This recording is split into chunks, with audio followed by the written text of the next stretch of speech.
Since biblical times, man has witnessed and recorded strange manifestations in the sky and speculated on the possibilities of visitors from another world.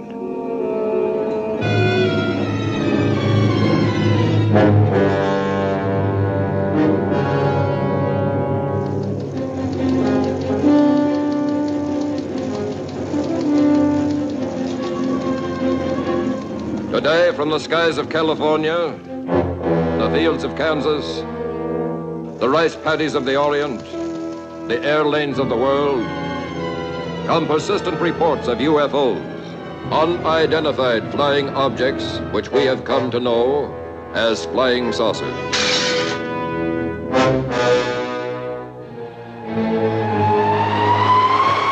In Dayton, Ohio, the Air Intelligence Command gathers and sifts data from all quarters of the globe.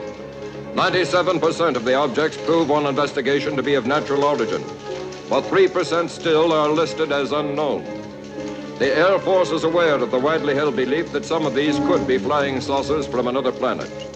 While there is nothing conclusive in the evidence, the probing and digesting of information about UFOs continues unceasingly. As a result, headquarters of the Hemispheric Defense Command in Colorado Springs issued an order. All military installations are to fire on sight at any flying objects not identifiable. But even as they did so, the military wondered whether their scientific know-how and their best weapons would be effective in any battle of the Earth versus the flying saucers.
July 16.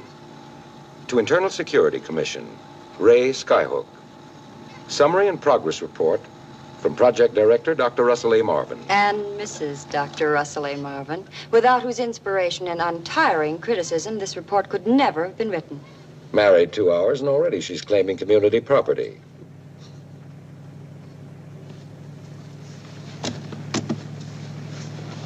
Now that you're married, Dr. Marvin, you don't have to sneak up on me. You always did have eyes in the back of your head. Besides, it's not safe when you're driving. But pretty. I thought intellectual giants were supposed to be backwards and shy. My third-grade teacher, Miss Hickey, said I was a quick study. Well, you're starting something you're not going to be able to finish. Yeah. Yeah, today I've got a hot date with a 3-stage rocket. Well, now, please, no interruptions.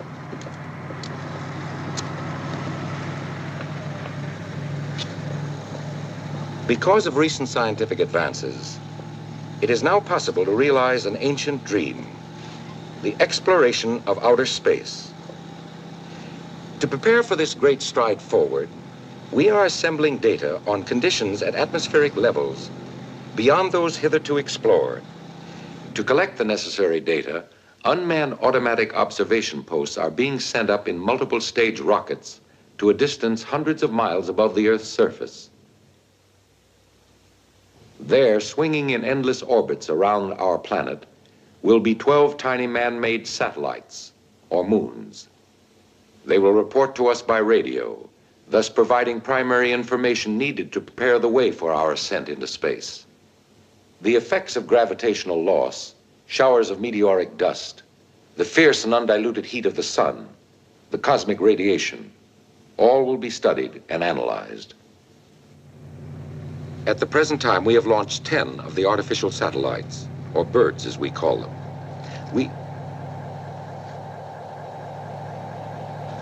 Do you hear something? Hear what? I don't hear. Shh, listen.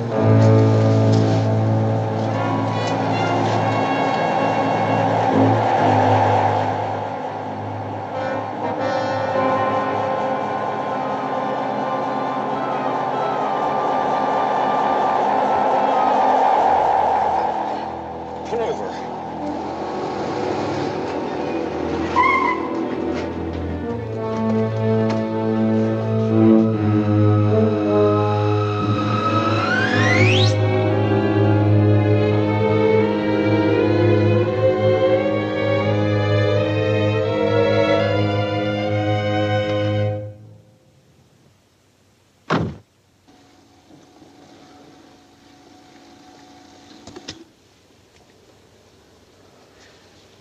Russ, it was a saucer.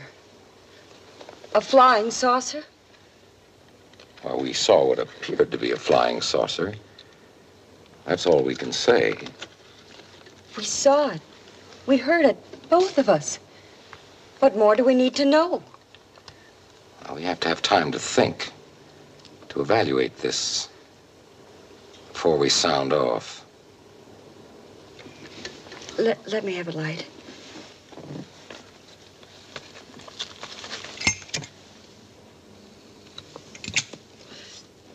Of course, it wasn't a saucer at all.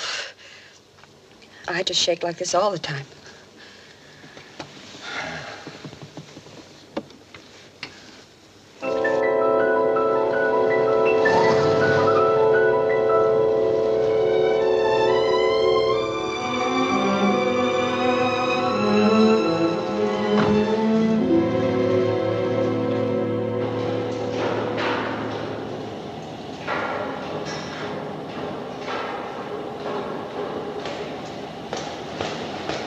Carol, I want you to transcribe these notes for my report.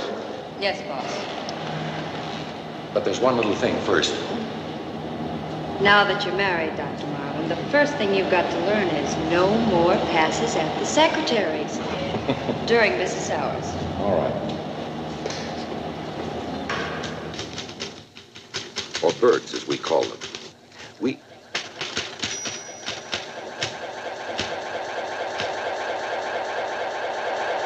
Russ. The saucer sound.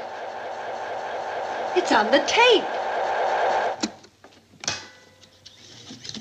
You forgot to turn it off.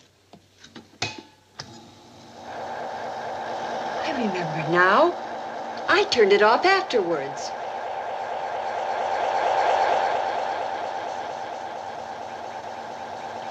Well, that's one piece of concrete evidence. Rocket number 11 will be launched in 20 minutes.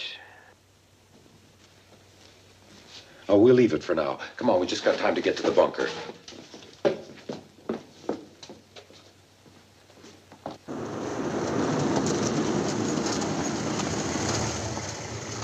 General Hanley reporting to Project Skyhook. Now make it fast, will you? I'm in a hurry. Nobody allowed in, sir. There's a rocket taking off now. That's what I want to stop. Let me speak to Dr. Russell Marvin.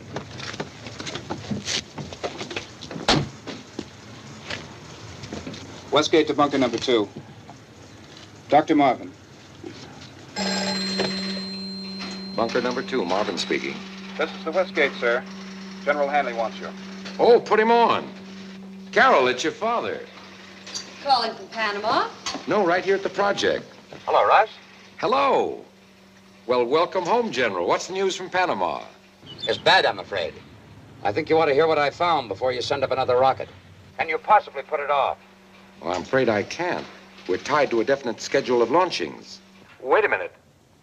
There's something else I wanted. Just a minute. It's your privilege. Hi, Dad. What is it, honey? I just wanted to hear your voice and tell you Russ and I were married last night. Married? Oh, forgive us for not letting you know, darling. I've got to hang up. Let's have dinner tonight.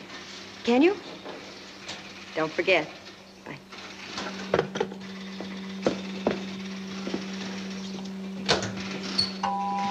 14, 13, 12, 11, 10, 9, 8, 7, 6, 5, 4, 3, 2, 1.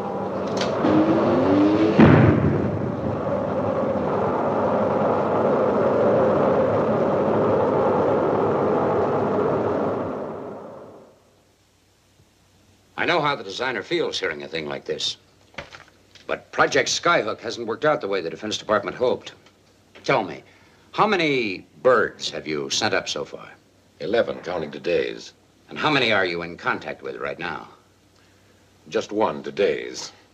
I admit we haven't been able to track them visually so far, but we'll correct that. Don't be too sure of that. Well, we can certainly tune them in if they're up there. What I'm trying to tell you is that they're no longer up there. That wasn't a meteorite that fell on Panama. It was the burned remains of number 7. I made sure of that myself. What?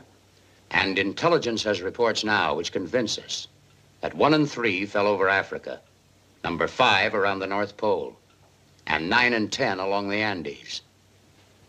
The rest can be presumed to have been lost someplace at sea. What happens to them? Apparently, they blow up in outer space. Why? There's nothing explosive in them. You can take it from me. When a rocket's blasted off, it should circle the Earth for a long time. That is, unless... What? Dad? Unless what? Unless something shoots them down as fast as we set them up there. Why, no gun in the world can shoot that high. No. No, of course not. Bring spoons for your coffee.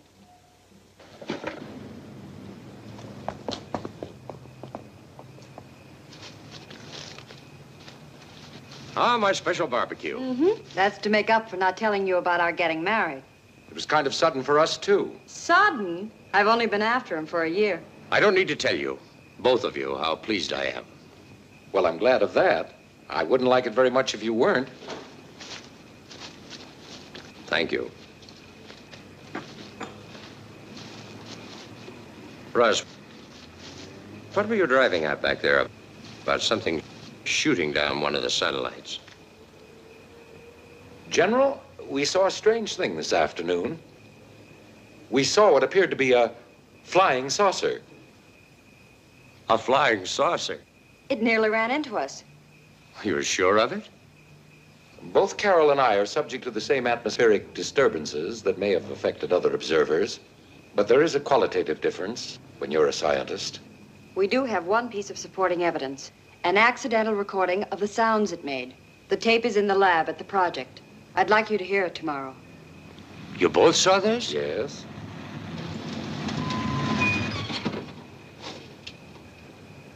Excuse me.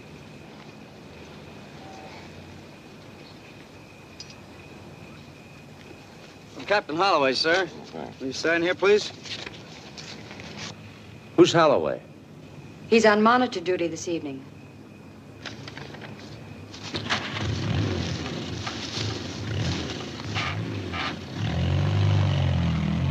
They've just lost contact with number 11.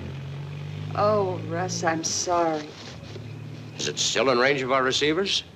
If it hasn't been knocked down, Look. What are those lights?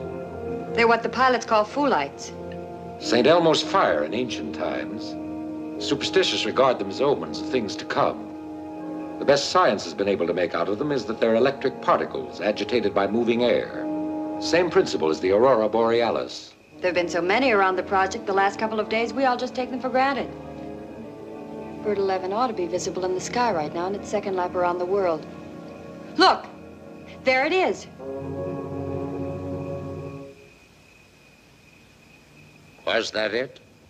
Yes, Well, surely you're not going to send up number 12 tomorrow after this. I have to. Why? With the television pickup cameras and microphone, I should have done it before. This time I'm going to know what's happening up there and know the reason why. Come on, let's finish our dinner.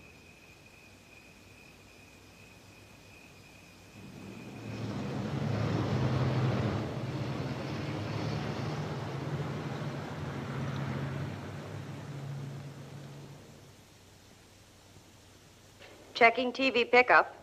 Getting a good image? Fine. TV's okay. I'll be down in a couple of minutes. Tell them to hurry it up.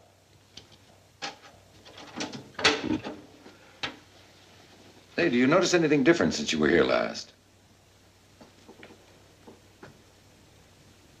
Soundproofing? That's right. You could fire a cannon off outside and you couldn't hear a thing down here. Number 12, okay for takeoff. Well, as an old rocket man from way back, I'd rather watch from ground level. Dr. Marvin. Dr. Marvin. Marvin here.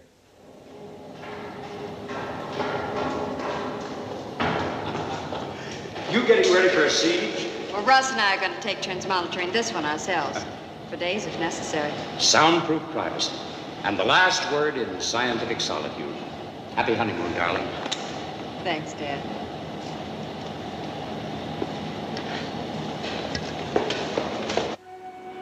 Prepare rocket for launching. Prepare rocket for launching.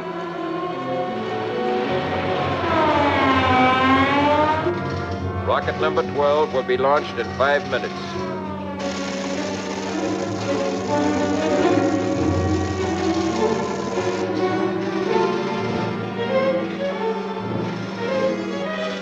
Four minutes to zero.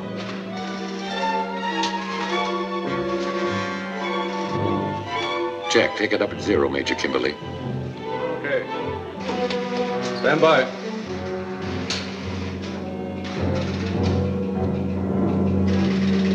Observation Tower A, come in. Evans, radar to Tower A. Observation Tower A, Sergeant Nash. UFO due west, approaching fast. What does it look like? Can't tell yet. I'll call when I get a better reading on my scope. Do that. As you were, Sergeant. Unidentified flying object reported due west, sir. Probably a buzzer. Sergeant Nash, Observation Tower A. What? Forget it, Walters. This is no time for gags. It's 2 minutes to 0. Sentry at West Gate has spotted a flying saucer, sir. Evans, radar to Tower A. Tower A, Nash. I get a better reading on my scope, Sergeant. That UFO is over the west sentry post. Does it look like a flying saucer, Evans? Yes, it does.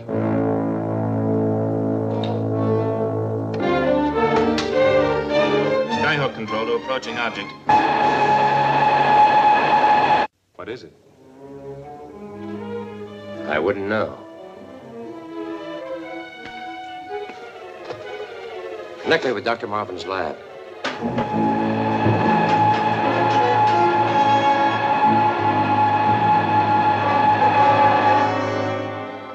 Line's dead.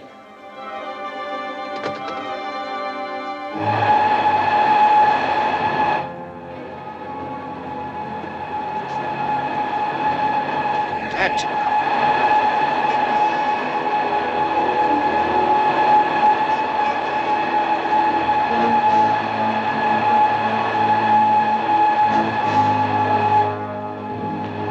It's landed.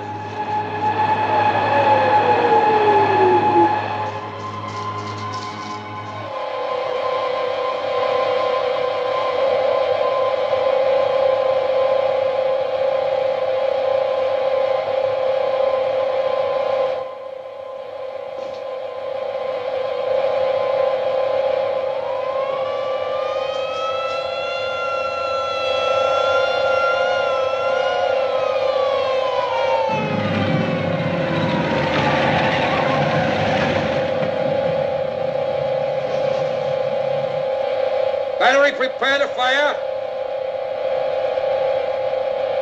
Fire!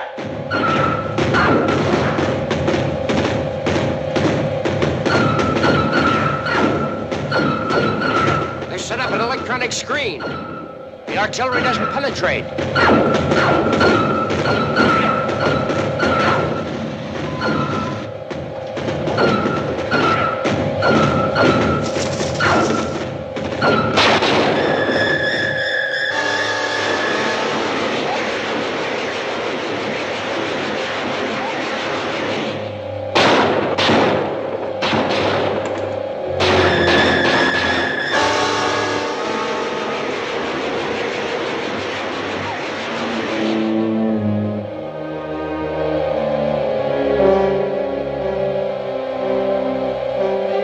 Lines are out.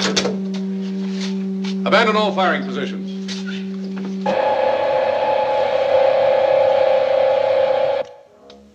Mike's gone dead. Try the phone.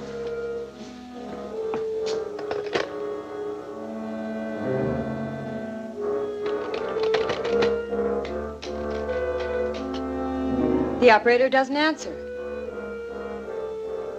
Look.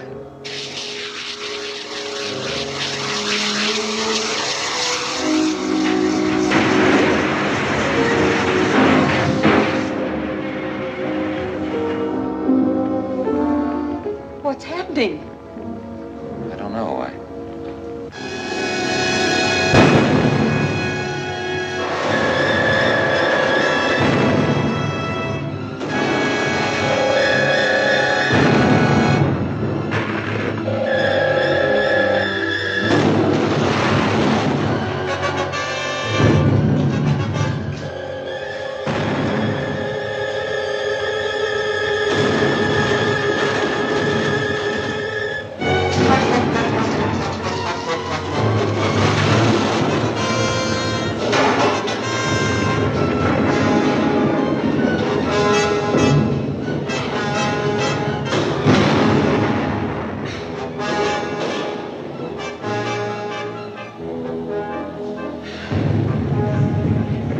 I'm scared, Russ.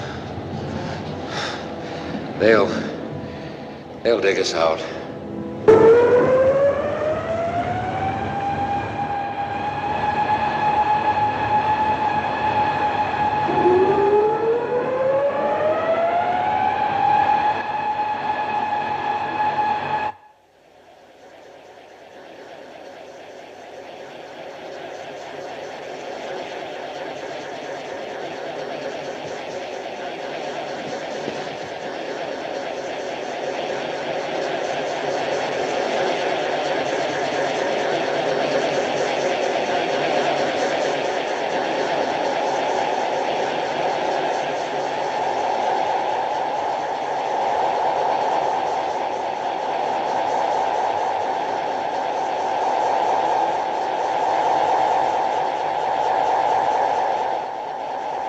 Where am I?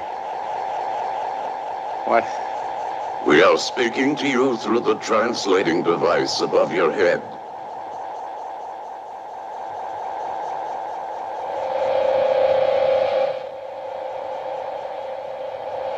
Can you understand us? Yes. And I hope you can understand me. Whoever you are, whatever you are, you'll regret what you did at the project. Perhaps you can explain why, after contacting Dr. Marvin, we were met with violence. You've contacted Dr. Marvin? We spoke to him. All he heard was meaningless sounds. The same kind of sounds I just heard. We had hoped a sufficient adjustment for the time differential between us would have been made. I don't understand. Evidently, you do not realize you are in an interstellar conveyance. You are already outside the atmosphere of your own planet. As a prisoner, all I am required to tell you is that I am General John Hanley of the United States Army.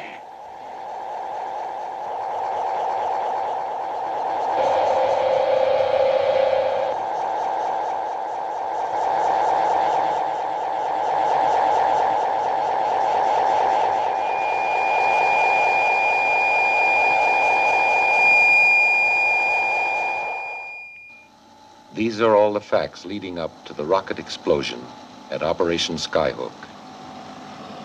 To the best of our knowledge, my wife and I are the only ones left alive, since we have not seen or heard anyone for hours. The air is becoming toxic. In the event of our death, this report, together with the recording of the saucer sounds on this tape, constitute all the data we have. The batteries are failing. The recorder's not running up to speed. This is Dr. Russell A. Marvin.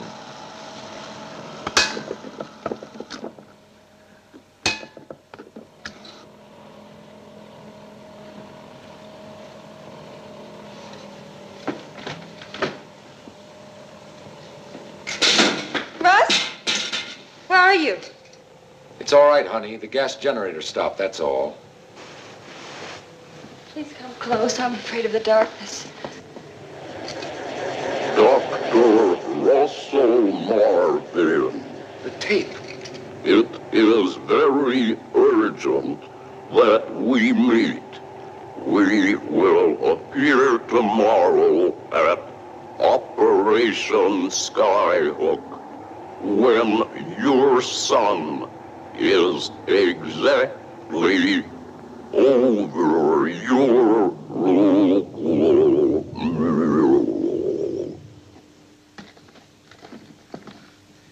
That's the sound of the saucer we heard on the tape. The message was sent at an accelerated speed, so it just sounded like gibberish to us. When the batteries died, the tape slowed down, and the voice became clear. If I'd only figured it out before, maybe we wouldn't have been trapped down here.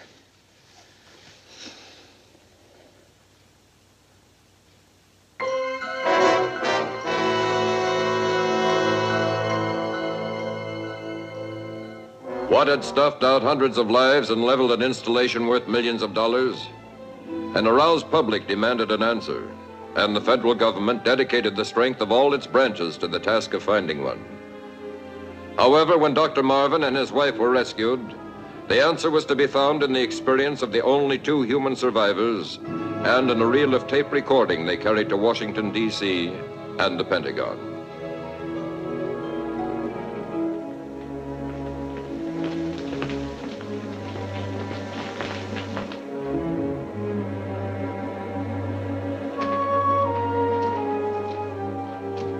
Operation Skyhook. There can't be any doubt about what it means. A landing at the project was proposed on the day of the disaster. There was to have been a meeting. If I couldn't keep the appointment, a message was to be sent on a designated wavelength by ordinary shortwave transmission. Does anyone want to have the recording played again? You've heard it a dozen times. My wife and I, for 3 days and nights, have been telling what we knew.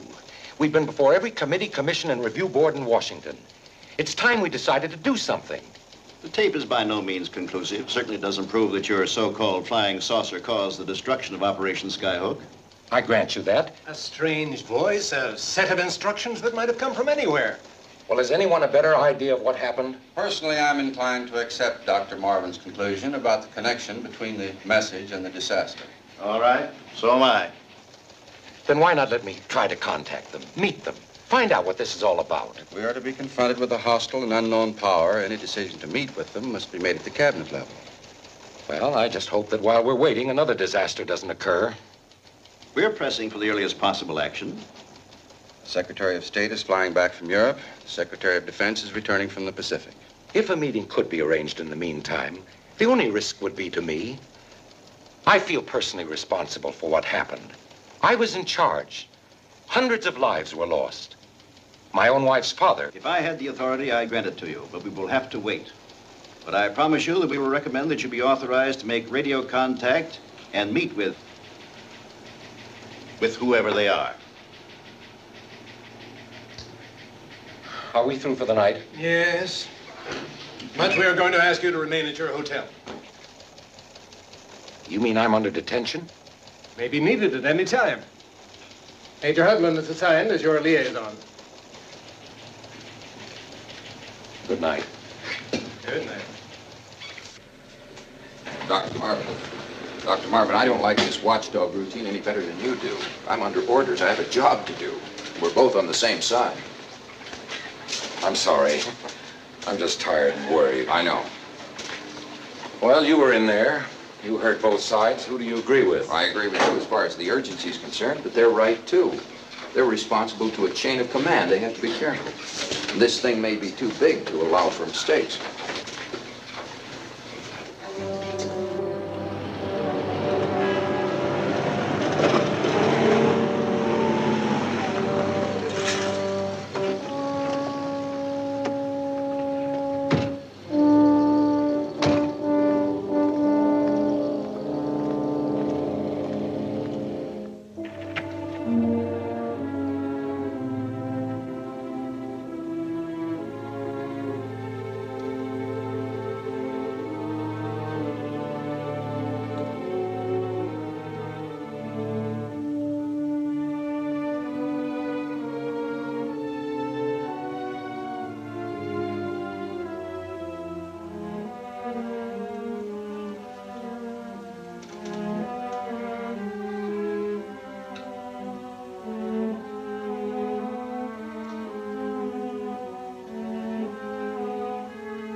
Russell Marvin, calling on 225.6 megacycles.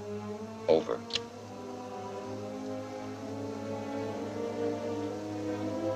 Dr. Russell Marvin, calling on 225.6 megacycles as per instructions. Are you listening?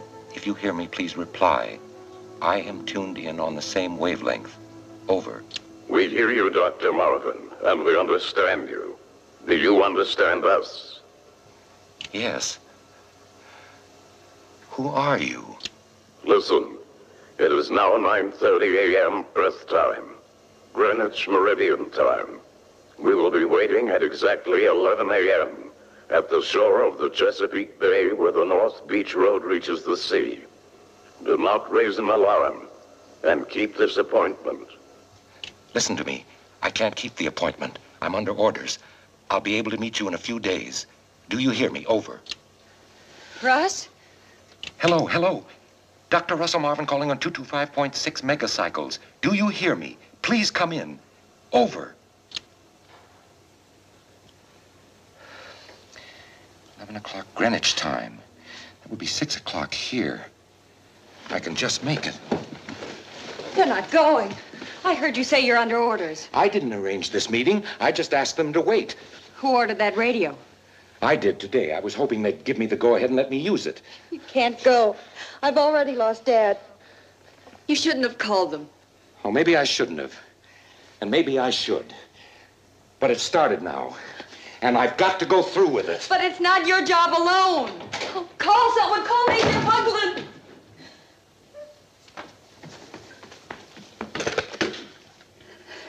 Room 312. Major Hugland, hurry, please.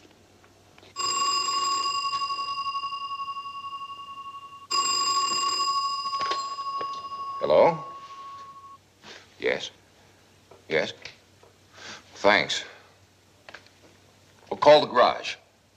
Tell them not to give him a car.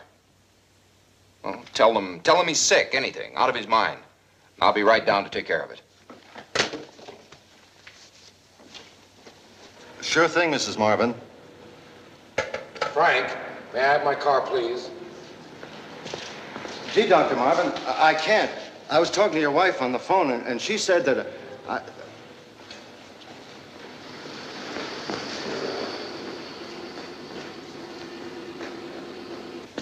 But, Dr. Marvin, I can't let you have the car.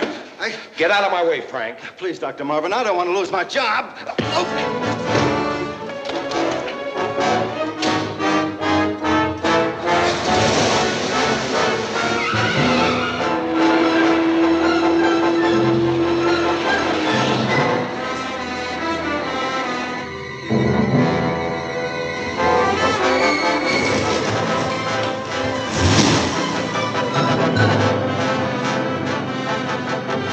There he is.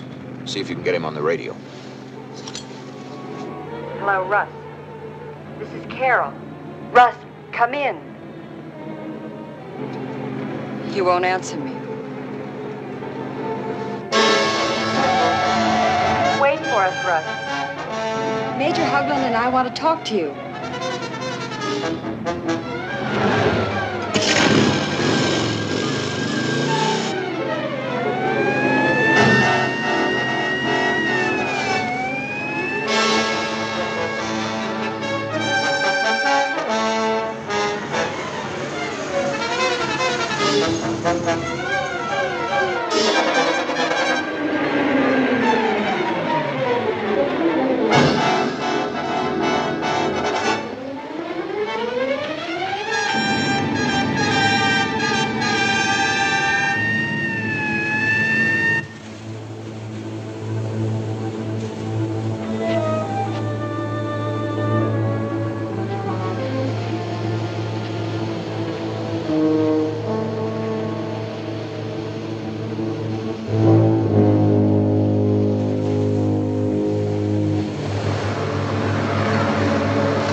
us. Please come back with us.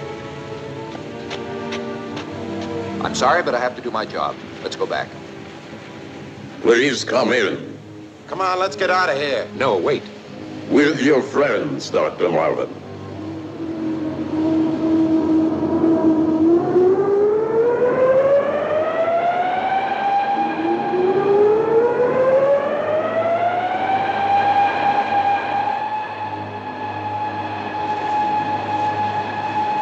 I'm coming with you. Please come in, all of you. I'm going to phone headquarters. You'd better do as they say.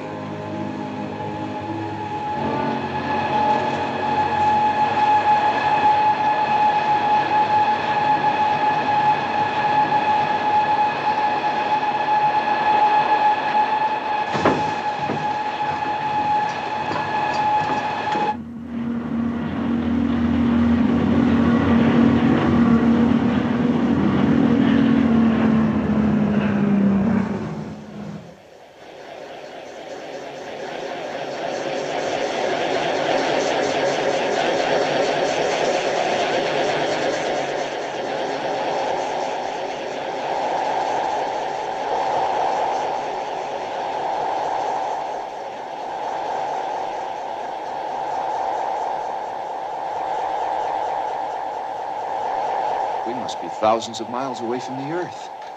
And in a matter of seconds. You're many miles away from your planets, but not in a matter of seconds.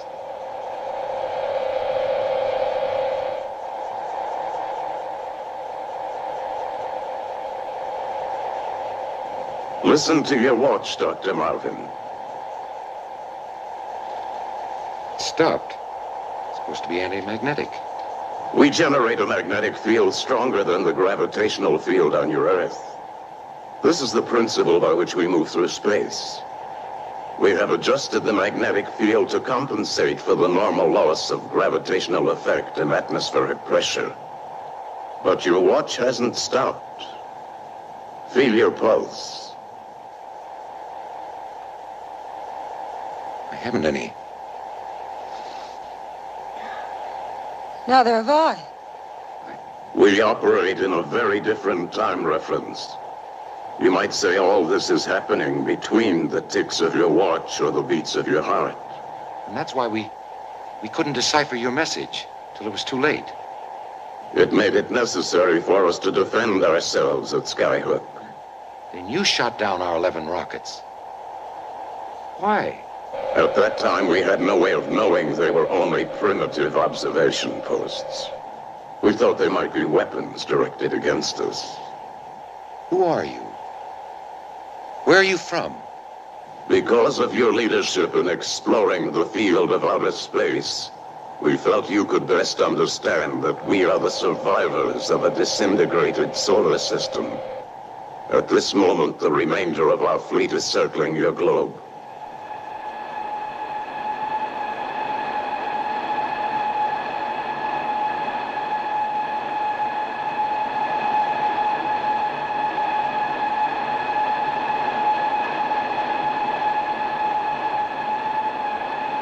They are awaiting a signal to tell them where to land. What do you want with me? Arrange for your world leaders to confer with us in the city of Washington. They may not listen. I'm only a scientist. We will show you how important it is to convince your leaders. In an instant of your time, we travel from beyond your moon to the surface of your Earth.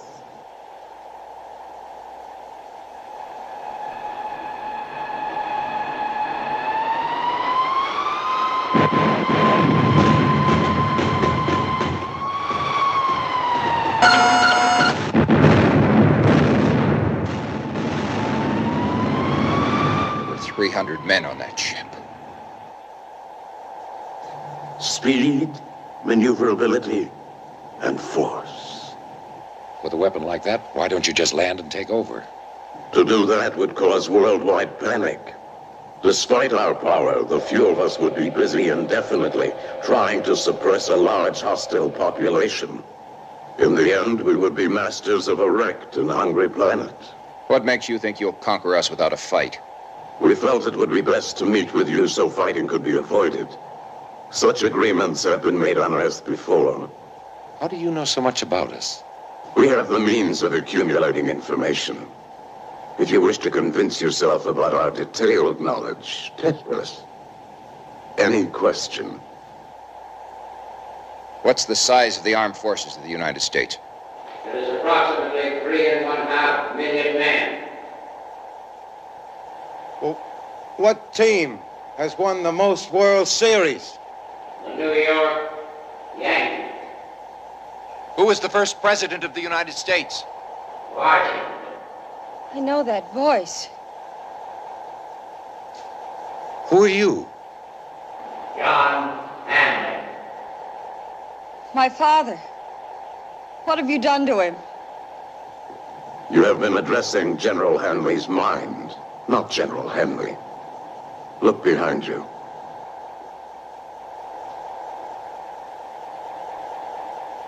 Dad. He will not recognize you. He has been subjected to a machine we call an infinitely indexed memory bank. We have transferred all knowledge from his brain to our machine. Thus, we have available and readily accessible his total experience. We can do this to as many as we like and learn whatever we must know. Oh, stop it. Please stop it. Put that gun away. Don't look at that.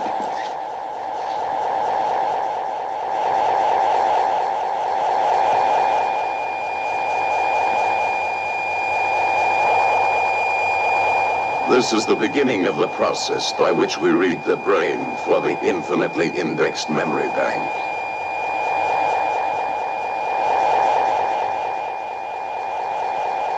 What have you done with my father? We will return him to you eventually. And the police officer, too. Will you arrange a conference for us? We will tell the authorities you want one. That's all we can do. You're not going to cooperate with these monsters. It may take weeks or months to set it up. You will have 2 of your lunar days, or 56 days Earth time. Let them kill us now and be done with. Please, Carol. If our officials don't believe me, I can't be held responsible. When you tell of the destroyer being sunk, refer to latitude 30 degrees 20 minutes, longitude 45 degrees 15 minutes. They will believe you.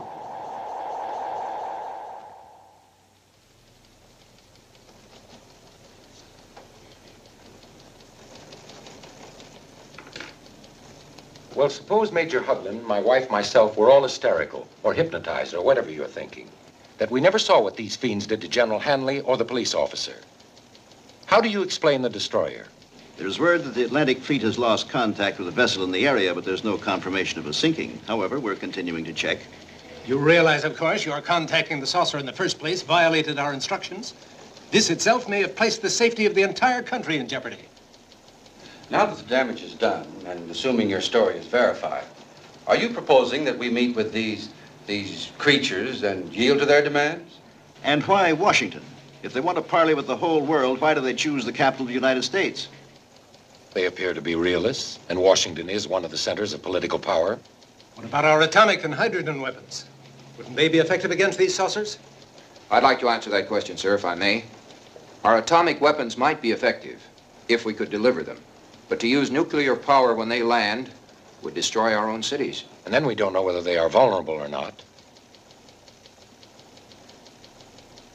In answer to your question, Mr. Cassidy, I've learned a little about their mode of operation. And I've got an idea for a new kind of weapon. It's only a guess, of course. A new weapon in less than 56 days? I have an idea for an ultrasonic gun. With enough scientific and engineering help, we could construct a working model in a very short time. Maybe it'll work. If not, we'll know soon enough. And in the meantime, you'll be working on every other means of defense. We have no choice but to use every conceivable weapon if they land. Gentlemen, please.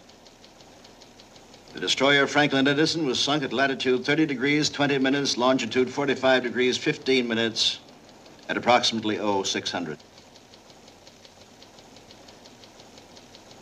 We are expected at the White House in an hour for a policy decision that will probably involve not only our own country, but the entire world.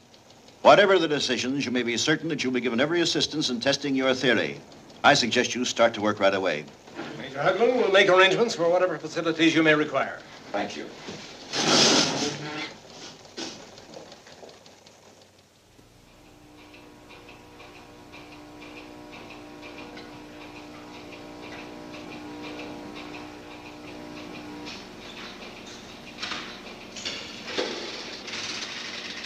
Hello. Hi. How's it going? Well, instead of turning electric impulses into ultra-high-frequency sound, we nearly burned the place up about an hour ago. What? All right, let's try it out on the cement block.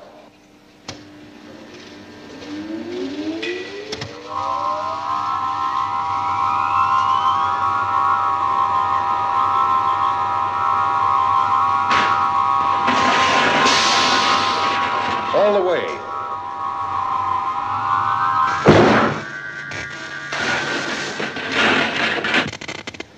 Well, there goes your generator. But it worked, Rust. It worked, didn't it? We know what hit Skyhook. What? Sound. Sound. Well, having two small boys around the house, I know that noise doesn't do a man much good, but burn him up, knock his house down? Well, the sound I had in mind was of a higher wave frequency than we've ever been able to produce. Then you mean we've got the weapon? No, I'm afraid not. With the best materials and circuits available, all we've succeeded in doing is pulverizing the end of a cement block. The theory is beautiful. We don't have the tools and the materials to make it work. Maybe in 10 years, 5, even 2. How many days left? 27. Russ, remember that report from Dr. Patek in New Delhi?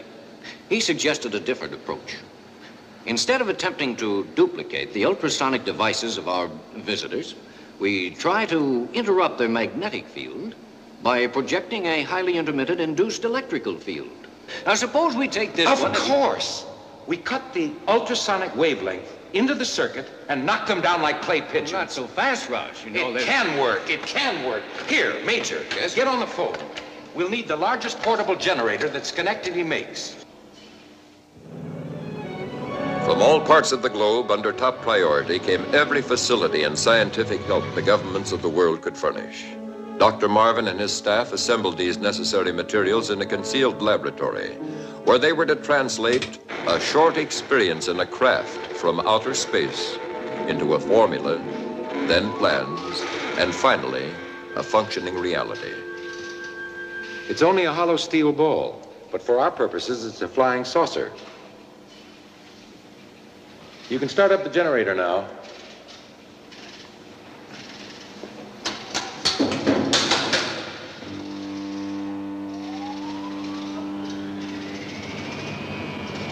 The magnet does that, doesn't it? The magnetic attraction above is enough to counteract the pull of gravity from below.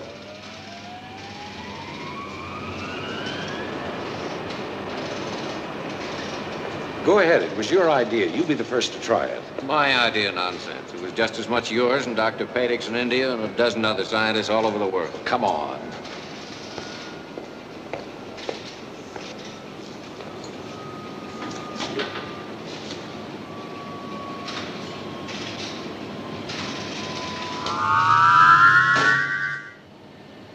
It works.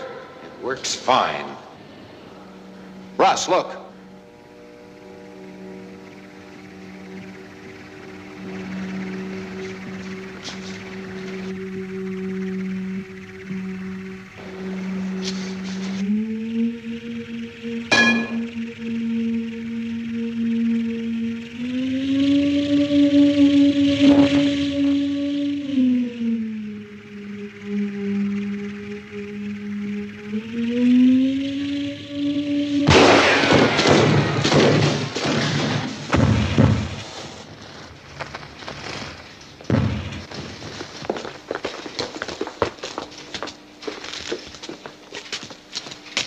What was it?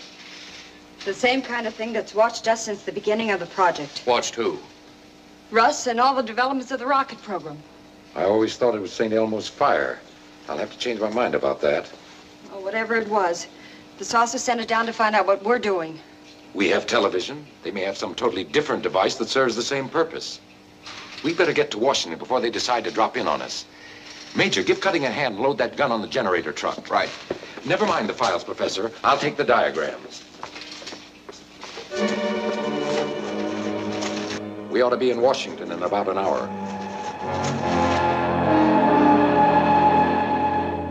I hope they haven't spotted us. Let's pull away from the lab. Come on.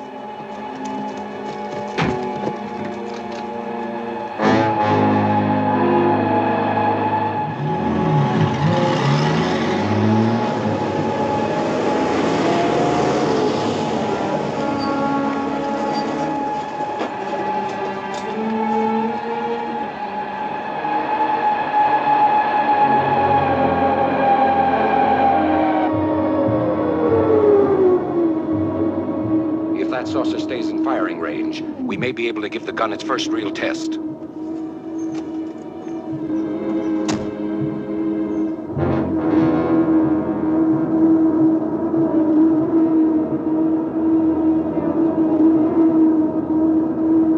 Saucer landing near Belmont Lab. Major Hugland calling for aerial protection. Over.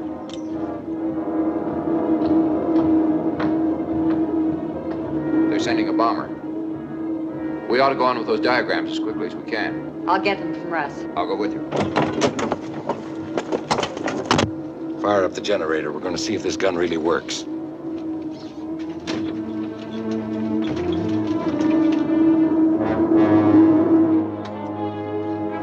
What's the matter?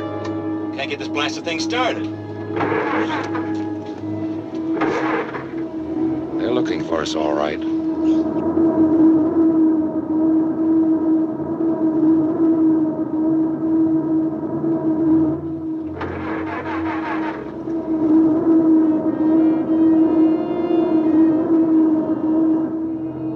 Russ, getting you and the plans to Washington is more important than anything else. Right? She's right if this machine works. If not, it doesn't make any difference.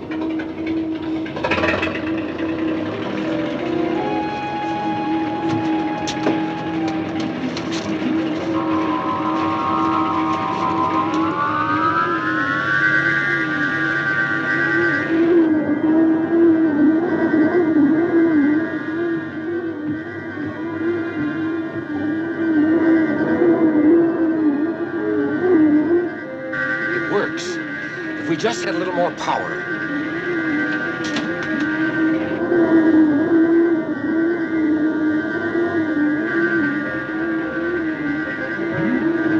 Russ, let's go, please, before it's too late.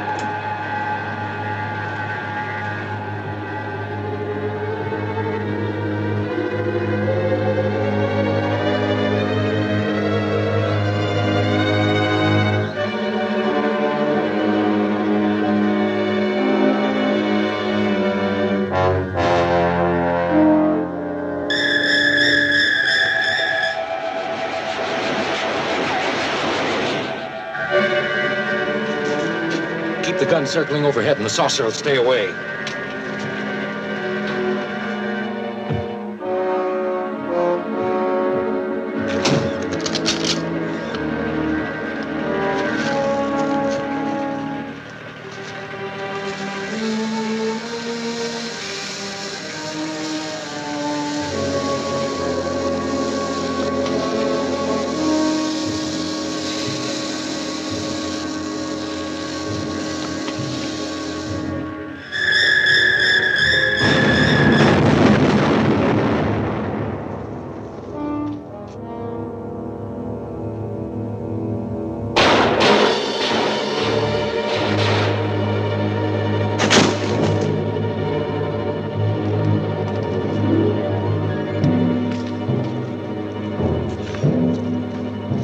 Be careful. I think it's dead.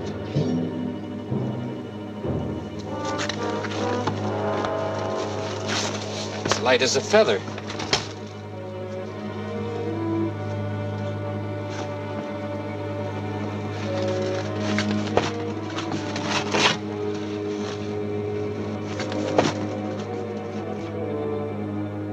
Humanoid and ancient. These suits must serve as an electronic and mechanical outer skin to take the place of their atrophied flesh and muscles.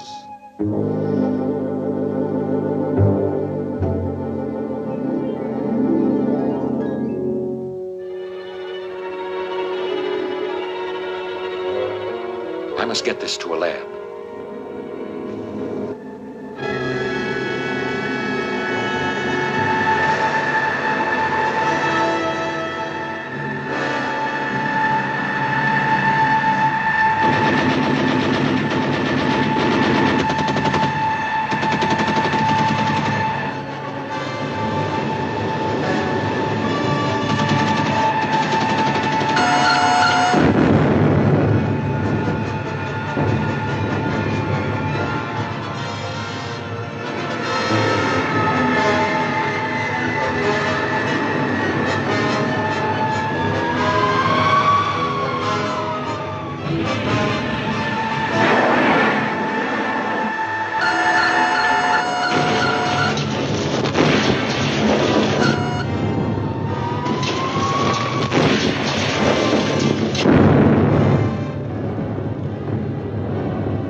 Don't go out there.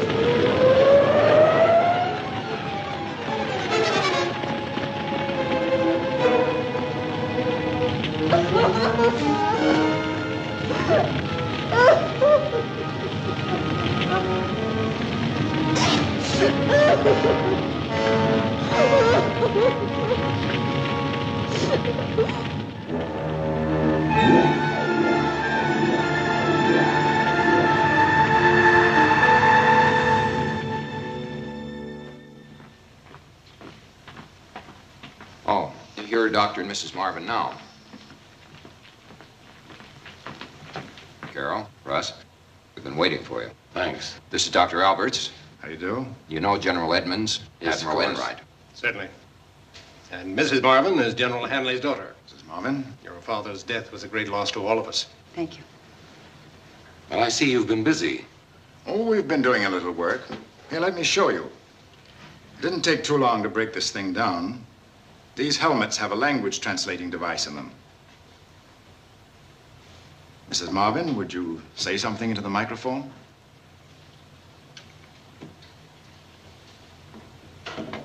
The quality of mercy is not strained.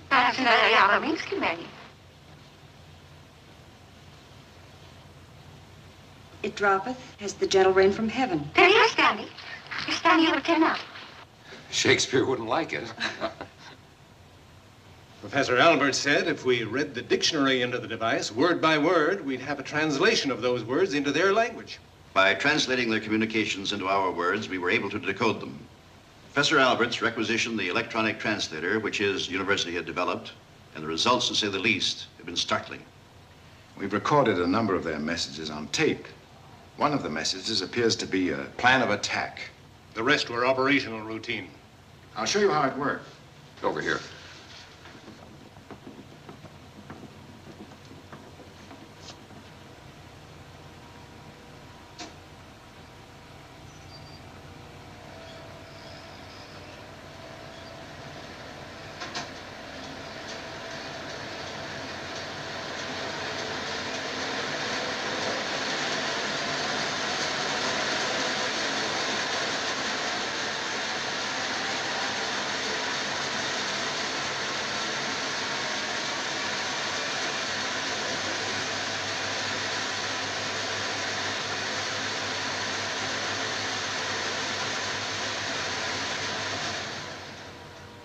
We can expect trouble when Mercury is in perihelion. When will that be? It happens twice every 3 months. The information is too vague to be of any use to us. And the sun in Con Polaris? That implies an orbital relation between the star Polaris and the sun. We've never been able to figure it out. The blanks probably refer to their time computation. But these messages do involve the sun. Palomar and the other observatories are watching it around the clock. In the meantime, we have a newer and stronger version of our interference machine on the drawing boards at Aberdeen. Has there been any determination of the weapon's useful range? There's a weakness. Our instruments indicate that the potential effect drops off sharply after 1,500 yards. We'll have to hope that that's enough. Well, maybe we'll be ready for them when they come. Has anyone tried that helmet on? Yes, we have. I think you'd be interested. Try it. It weighs only a few grams. What's it made of? We don't know exactly. Solidified electricity is the fancy name given to it by the Bureau of Standards. It resists everything we used on it, including the most extreme temperatures.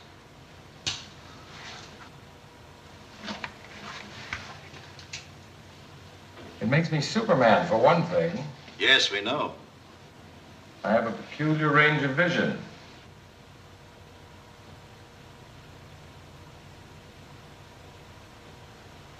I can also hear a young man just outside that window discussing a problem in advanced biology. Carol, will you see if I'm right? So I took her home, and when I kissed her goodnight, she slapped my face. So I said, what's the idea? I didn't slap yours when you ordered a $4 steak for dinner. You know, just as we need glasses and hearing aids, these people need electronic amplification of all their senses, especially sight and hearing. Does that suggest anything to you? They have their weaknesses. When will we be ready? We'll need at least a couple of weeks. People of Earth, attention. People of Earth, attention. This is a voice speaking to you from thousands of miles beyond your planet. This is a voice speaking to you from thousands of miles beyond your planet. Look to your sun for a warning. Look to your sun for a warning. Following eruptions on your sun, there will be 8 days and nights of meteorological convulsions. Turn it down. Soon thereafter, They're arrogant enough, announcing their schedule in advance. They're coming down to take over. They made that clear to us in the saucer. They can move so fast and strike so hard, they ought to be able to sneak in and flatten us. They expect to terrify us with a display of power. They're contemptuous of our defenses. People of the Earth, attention. This is a voice speaking to you from thousands of If I'm right, they'll sail into Washington in broad daylight. They expect us to capitulate when they land. Speaking to you from thousands of miles beyond your planet.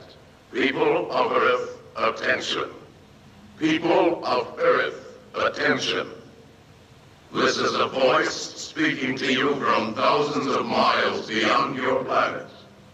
This is a voice speaking to you from thousands of miles beyond your planet. Look to your sun for a warning. Look to your sun. It's coming over everywhere. Following eruptions on your sun, there will be 8 days and nights of meteorological convulsions. Soon thereafter, panic and immobilize the whole country. In the capital city of the United States. The whole world. Let all nations be represented in Washington to confer with us. Nuestras fuerzas aterrizarán en la capital de los Estados Unidos. Washington. За тысячи миль от вашей планеты. Dans la capitale des États-Unis d'Amérique. Siamo rappresentati in Washington per Todas las naciones del mundo se reúnen en Washington. People of Earth, attention. In every country of the world, in every language, every means of electronic communication was jammed with the message. The warning was dinned into the ears of the Earth's population unceasingly for 12 hours. And after the 12th hour, silence. Then, a tremendous explosion on the surface of the sun.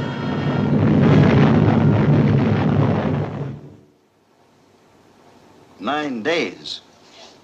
That must be what the missing words meant. I get the picture, thanks. If I need any more information, I'll call you back. Goodbye. That was the Bureau of Meteorology. As we know, sunspots have a direct effect upon our weather.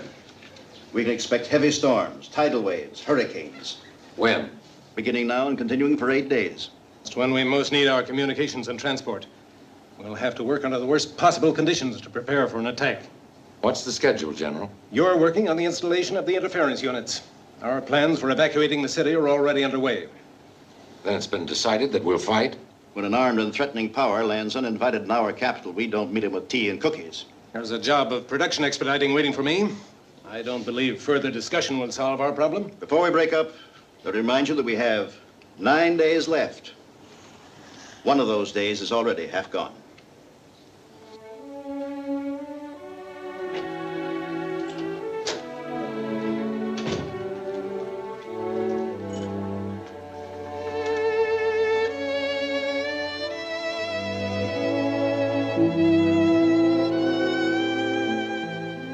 What a nice going away present. You might call it that. Is my bag packed? Mm-hmm. Mine too. What time do we leave? I have to leave right now. I'm going to Aberdeen to supervise the interference project. So that wasn't a hello kiss at all. It was goodbye. For a little while. You're going to have to leave town. They're evacuating Washington. Where am I going? Palm Springs. Remember the place I told you about? Mm-hmm. We were going there together. I know. Your plane leaves tonight. Russ, let me stay. Maybe I can help. There's nothing more you can do. Here's your ticket.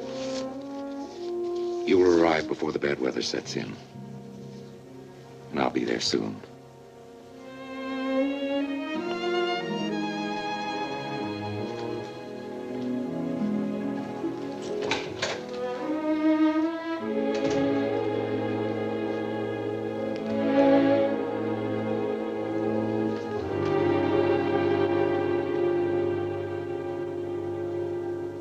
First of man's vital communications to suffer were the shipping lanes and airways.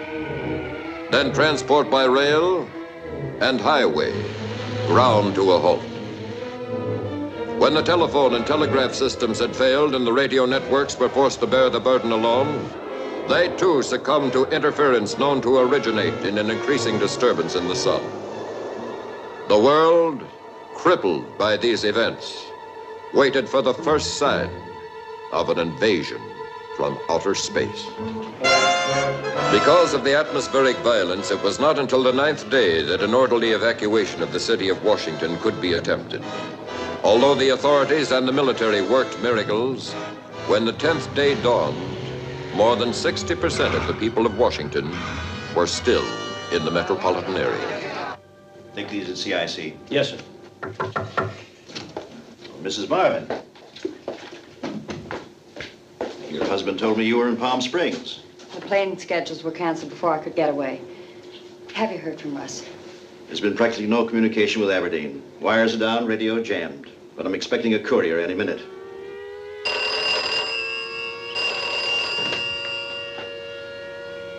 A red alert.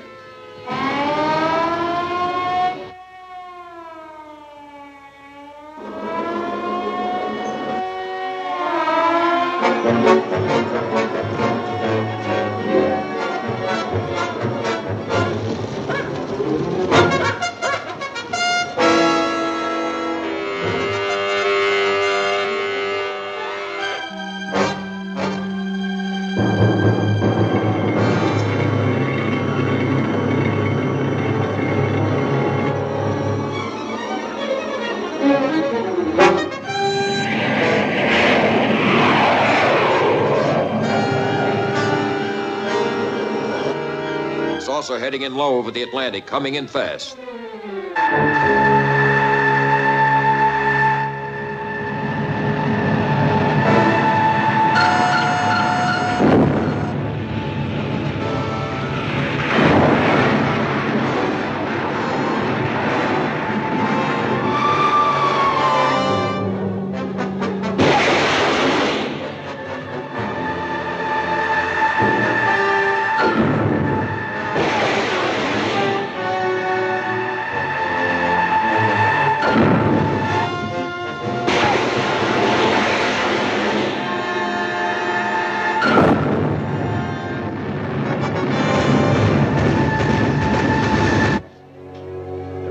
our defenses. Ground all aircraft. They'll be overhead any minute. You better get down to the shelter.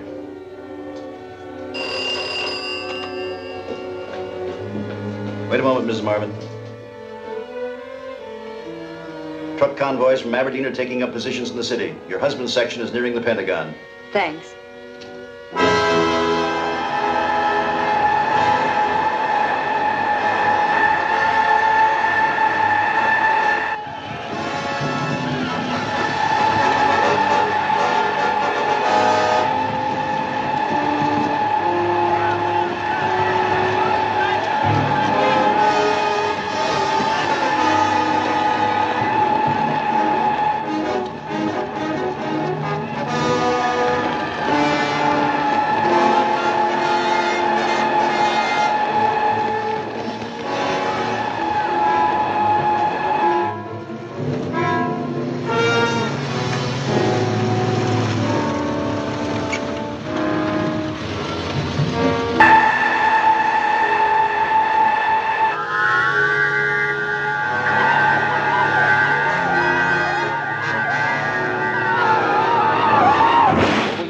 GHQ. The saucer hitting down in the Potomac.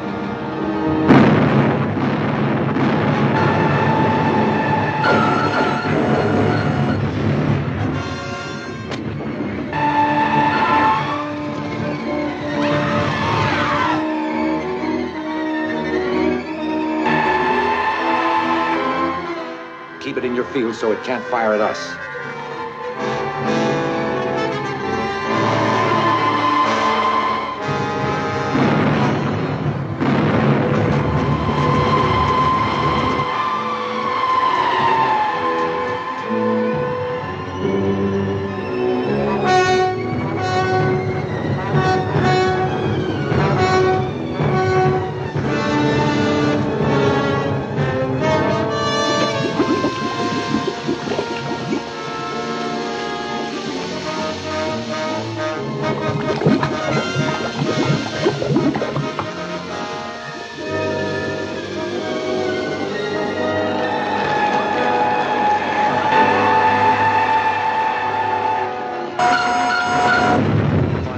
Until it crashes. Russ! Russ! Carol, I thought you'd gone to... GHQ calling all HF units. GHQ calling all HF units. Saucer hovering vicinity White House and Capitol.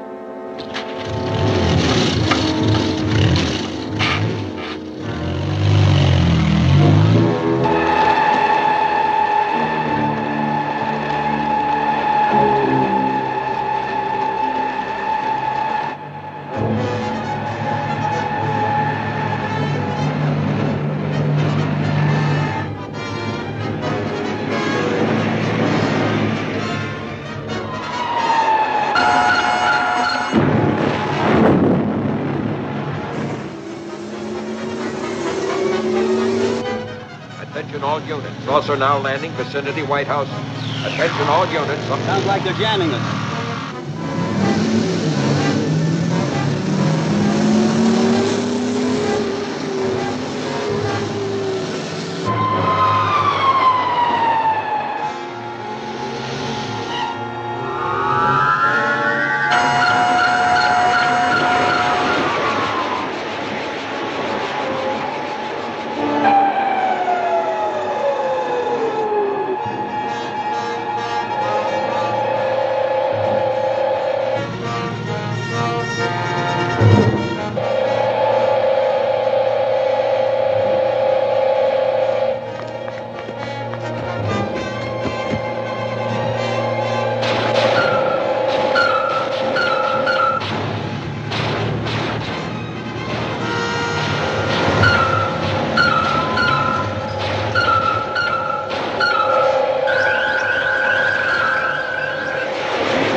Dr. Marvin, we've made contact with GHQ. GHQ to all HF units, attention. Saucer has landed in front of Capitol Building. All HF units, attention. GHQ to all HF units.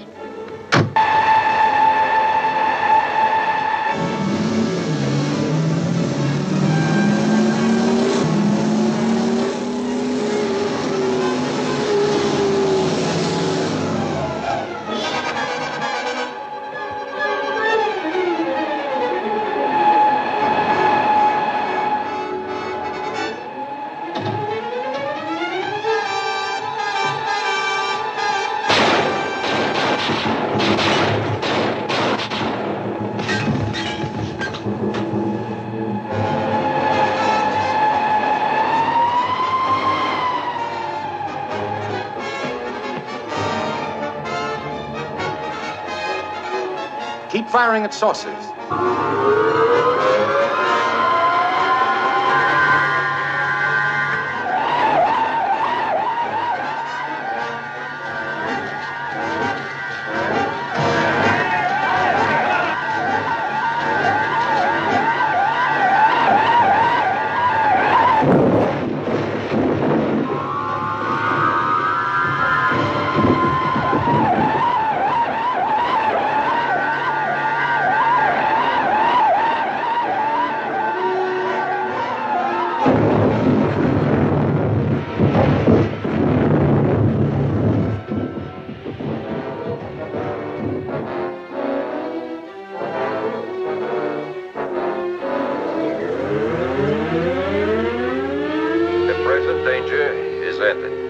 The present danger is ended.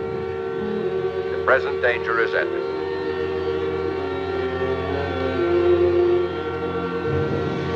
The present danger is ended. All units report to your commanders for further orders. The present danger is ended.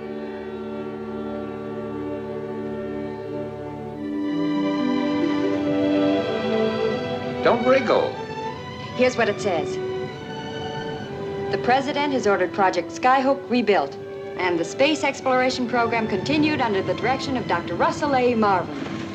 The United Nations Assembly voted unanimously today to award a gold medal to Dr. Marvin. And to Mrs. Marvin goes a gold medal from Dr. Marvin for her love, courage, devotion, etc., etc., etc.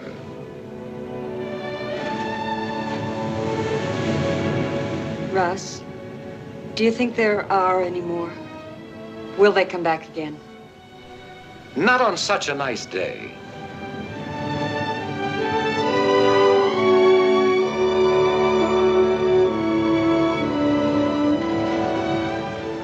And not to such a nice world. I'm glad it's still here. And still ours.